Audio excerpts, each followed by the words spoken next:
ကဲ3မဲကောင်းဒါ3မဲကောင်းပေါ့နော်ကျွန်တော်ဒါပုံမှန်တင်ပေးနေတဲ့3မဲကောင်းဒီတိုင်းတင်ဖို့ဒါဖြစ်လာပြီပေါ့နော်ဗီဒီယိုဘဲကောင်း channel လေးဒါဒီဘဲကောင်းလေးပေါ့နော်ဒါကျွန်တော်တင်ပေးတယ် Telegram channel မှာပဲကျွန်တော်ပြန်ပြီးတော့ share ပေးတာပေါ့နော်ဒါကြောင့်မို့လို့ကျွန်တော်အများနဲ့ပြောနေတယ်ကျွန်တော် Telegram channel ဝင်ထားဖို့ပေါ့နော် Telegram channel မှာဆိုဒါ3မဲကောင်းလေးကျွန်တော်တင်ပြီးဆိုဒီဘဲကောင်းလေးတင်ပေးနောက်ပြီးရှိသမျှပွဲစဉ်တွေကျွန်တော်ရရင်ရတော့ကြိုက်တဲ့လောက်ပေါ့နော်မနေ့ကမနေ့ပြန်တော့ပွဲစဉ်တွေအများကြီးရှိတယ်ညီကိုအဲကြောင့်ကျွန်တော် Telegram channel ဝင်တာခိုင်းတာပေါ့နော် Telegram channel မှာပွဲစဉ်တွေထပ်ပေးဦးမှာကဲဒါဆို Telegram channel ဝင်ထားဖို့ကျွန်တော်အရင်ဆုံးပြောချင် Telegram channel ကကျွန်တော်ဒီ comment ထဲမှာရှိတယ်နောက်ပြီး description ထဲမှာထည့်ထားတယ်ဟိုမှာ TikTok ဆိုလို့ကျွန်တော် bio မှာရှိပါတယ်ညီကိုကဲရှုပင်ယူတိုင်းကျွန်တော်ဒါ3မဲကောင်းလေးစားပြီးသုံးသက်ကြည့်အောင်ကဲပထမဆုံးပွဲစဉ်နဲ့ကျွန်တော်ရွေးချယ်ထားတာကတော့ Aston Villa နဲ့တွေ့ကြမယ် Newcastle တို့အနေနဲ့ Aston Villa ကိုပြီးခဲ့တဲ့နောက်ဆုံးပွဲစဉ်မှာ Newcastle အိမ်ကွင်းမှာတွေ့ခဲ့တာပေါ့နော်ဒါတော့မှနိုင်ခဲ့တယ်ညီကို Aston Villa တော်တော်ကောင်းတယ်နော်ညီကိုဒီရာသီမှာပေါ့နော်ဒါအချင်းကြီးရိုင်းကောင်းတော့မဟုတ် Newcastle ကအိမ်ကွင်းကောင်းတယ်ဆိုပေမဲ့နောက်ပိုင်းကျတော့အိမ်ကွင်းမှာနည်းနည်းကြောင်ပြောက်လာတယ်ဆိုနေချောင်းမှာတွေ့ရတယ်နောက်ဆုံး Aston Villa ရဲ့အိမ်ကွင်းမှာတွေ့ခဲ့တာက Newcastle ကစီးစီးတေးကြအောင်ကန်ထားတယ်ပေါ့နော်ဒါပေမဲ့ Newcastle နဲ့ Aston Villa နဲ့တွေ့ပြီဆိုလို့ရှိရင်တော့တရားပေါက်ဂိုးကတော့ဒါသွင်းနေဆိုတဲ့အနေအထားမျိုးကျွန်တော်ပြောချင်တယ်ဒါပေမဲ့ Aston Villa အိမ်ကွင်းမှာဆို Newcastle တို့ကဂိုးလေးရတယ်လို့မျိုးဂိုးလေးမရတာလည်းရှိခဲ့ဘူးလေဒါကြောင့်မလို့လေဒီပွဲစဉ်ကရွေးချယ်ရခန့်နေတာပေါ့နော်ဒါက Premier League တော့မဟုတ်ဘူး FA Cup ပွဲစဉ်ဖြစ်တဲ့အတွက်နိုင်ခဲ့တော့အပြောင်းလဲတော့ဖြစ်မယ်လို့ကျွန်တော်ကထင်တယ်ဗျ FA Cup ပြီးခဲ့တဲ့ပွဲစဉ်ပေါ့နော် Aston Villa အနေနဲ့ရှီမိုင်ခဲ့တဲ့နေရာမှာဆိုလို့ရှိရင်ဒါစပါနဲ့တွေ့ခဲ့တယ်ပေါ့နော် 2-1 နဲ့ရအောင်နိုင်ခဲ့တယ်စပါတကူတော့ရတယ်ဒါတော့ FA Cup ကအဲ့ဒါဘယ်လိုပြောရမလဲဂိုးသွင်းနေဆိုတဲ့အနေထားမျိုးပြောချင်နေတာ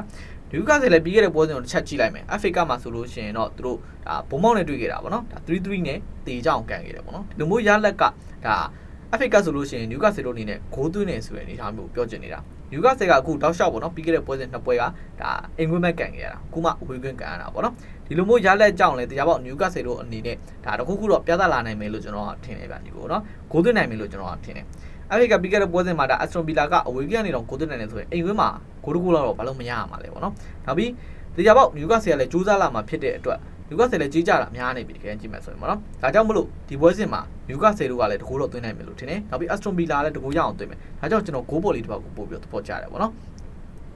ကဲဒါကြောင့်ကြေးလေးတွေကိုကြည့်လိုက်အောင်ကြေးကြည့်လိုက်ချက်မှာ level 50ရှုံးဆ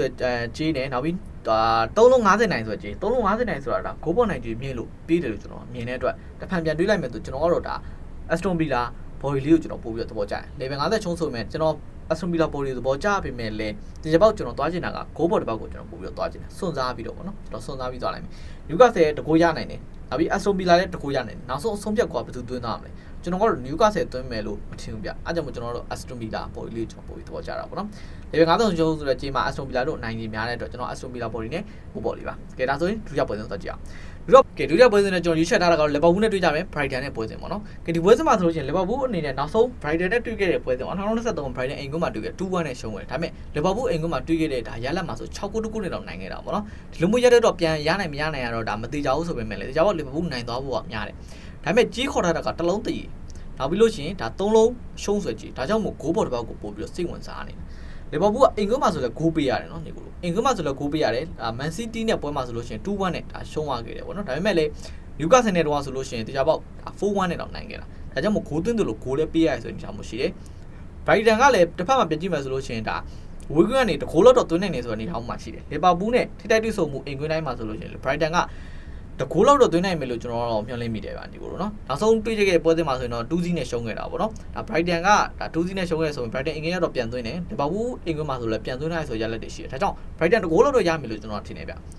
ဒါမှမဟုတ်လည်း2ဂိုးပေါ့ဒါကန်တီယာပေါ့နော်ဒါကြောင့်ကြည့်မယ်ဆိုကျွန်တော်တို့ဂိုးပေါ်တစ်ပေါက်လေးပဲပို့ကြိုက်တယ်လီဗာပူးအနေနဲ့ဒီပွဲစဉ်မှာမှဒါစောစောအားပိုင်းဆိုင်အောင်မပြောက်ဆိုလို့ရှိရင်ပြစရာနေရာမရှိတော့ဘူးလို့ကျွန်တော်ထင်နေဗျာအဲဒါမှမဟုတ်ကျွန်တော်ကတော့ဒါဂိုးပေါ်တစ်ပေါက်နဲ့လီဗာပူးဘော်ဒီလေးနဲ့ရွေးချယ်ပေးပါတယ်ပေါ့နော်ဒီလုံးကြီးဆိုကြီးမှလည်းလီဗာပူးတို့အနေနဲ့ရအောင်ကံမယ်လို့ထင်တယ်ဒါပေမဲ့ကျွန်တော်ပို့ကြိုက်တာဂိုးဘော်လေးကိုနေငယ်ပို့ပြီးသဘောကျနေတယ်ပေါ့နော်ဒါပေမဲ့လီဗာပူးဘော်ဒီလည်းကြိုက်ပါတယ်ဒီကိုနော်ရှုံးခံမယ်လို့ကျွန်တော်မထင်နဲ့တော့ကဲဒါဆိုနောက်ပွဲစဉ်ကိုတော့ကြည့်အောင်နောက်ပွဲစဉ်နဲ့ကျွန်တော်ရွေးချယ်ထားတာမန်စီးတီးနဲ့တွေ့ကြမယ်ဒါဆိုကြည့်မယ်ဆိုလို့ရှိရင်ဒါတစ်ဖက်အသင်းကရှင်းပြနိုင်မယ်လို့တော့မထင်ဘူးဘာကြောင့်ဆိုရလက်ကိုကြည့်မယ်ဆိုတော့8-0နဲ့တော့နိုင်ခဲ့တာပေါ့နော်မန်စီးတီးတို့အနေနဲ့ဒီလိုရလက်မျိုးကဒါတုံတော့မဟုတ်ဆိုတဲ့အချိန်မျိုးရှိတယ်နောက်ပြီးမန်စီးတီးတို့အနေနဲ့နောက်ဆုံးဒါဒီပွဲစဉ်ပေါ့နော်နောက်ဆုံးပွဲစဉ်သူတို့ဒါတွေ့ခဲ့တဲ့ဒါ FA Cup မှာ10-9နဲ့တော့မှဒါနိုင်ခဲ့တာတစ်ဖက်အသင်းပေါ့နော်ဒါကြောင့်မလို့အန်အောစရာကောင်းလောက်အောင်ကိုဒါမန်စီးတီးတို့ရလက်ကိုပြသထားနိုင်နေဆိုတဲ့အနေအထားမျိုးရှိတယ်ဖလားယူမယ်ဆိုတဲ့အနေအထားမျိုးတော့ပြောချင်နေလားတော့မသိဘူးဒါကြောင့်မို့ကျွန်တော်တို့ဒီပွဲစဉ်မှာမန်စီးတီးဘက်ပဲနေရမယ်လို့ကျွန်တော်ထင်နေဗျဒီကိုနော်ကဲဒါဆိုလို့ရှိရင်ကြေးလေးတွေကိုတော့ကြည့်လိုက်အောင်ကြေးခေါ်တာတော့ကြည့်လိုက်တဲ့အချိန်မှာတော့မန်စီးတီးအနေနဲ့3လုံးရှုံးဆွဲကြေးကိုခေါ်တာတယ်4လုံးရှုံးဒီကြပေါက်ဂိုးအောင်အပေါ်လေးသွားကျင်နေတယ်3လုံးရှုံးဆွဲကြေးမှာဒီကြပေါက်ဒါပြင်းနေပေါ့ဒီကိုပြီးခဲ့တဲ့ခေါက်ပြီးခဲ့တဲ့ကြေးမှာဆိုလို့ရှိရင်မန်စီးတီးတို့အနေနဲ့တော်တော်ပြင်းတဲ့ကြေးကိုပေးခဲ့ပြီးတော့တကယ်လေ HG ပြင်းအတိုင်းပဲရအောင်ကွန်သွားတယ်ပေါ့နော်ဒါတခုရှိသေးတယ်ဒါကြောင့်မို့3လုံးအရှုံးဆိုကြည့်မှာ Liverpool Man City ကလွယ်လို့ရှိရင်ကျွန်တော်ကတော့တစ်ဖက်အသင်းကိုယုံကြည်လို့မရဘူးဗျဒီကိုနော်တစ်ဖက်အသင်းကတည်းကအတိုင်း League 2ဆိုတော့အရန်ကွာချားလုံးနဲ့ League တွေပေါ့နော်ဒါကြောင့်မို့ဆွမ်းဆောင်အားပဲဆိုင်ရလဲအရန်ကွာချားတယ်ပေါ့နော်ဒါကြောင့်မို့ကျွန်တော်တို့ Man City body နဲ့ကိုပေါင်းအပေါ်လေးပဲကျွန်တော်ရွေးပါနောက်ဆုံးရွေးမယ်ဆိုတော့ Man City body လေးပို့ကြိုက်တယ်ပေါ့နော်ကိုပေါင်းအပေါ်လေးနဲ့တွဲပေးလိုက်တယ်ပေါ့နော်ကဲဒါဆိုကျွန်တော်သုံးပွဲကောင်းလေးရောက်ပြီးပါပြီဒီကိုတက်အကောင်းဆုံးသုံးပေးကဖြစ်တဲ့ဒီဗီဒီယိုကြိုက်ရင် like share comment လေးနဲ့ကျွန်တော် Telegram channel ဝင်လာပါ Telegram channel မှာဖွင့်တဲ့ထပ်ပေးပါနော်ကဲကျေးဇူးတင်ပါတယ်ဒီကိုအားလုံးရကြပါစေဗျ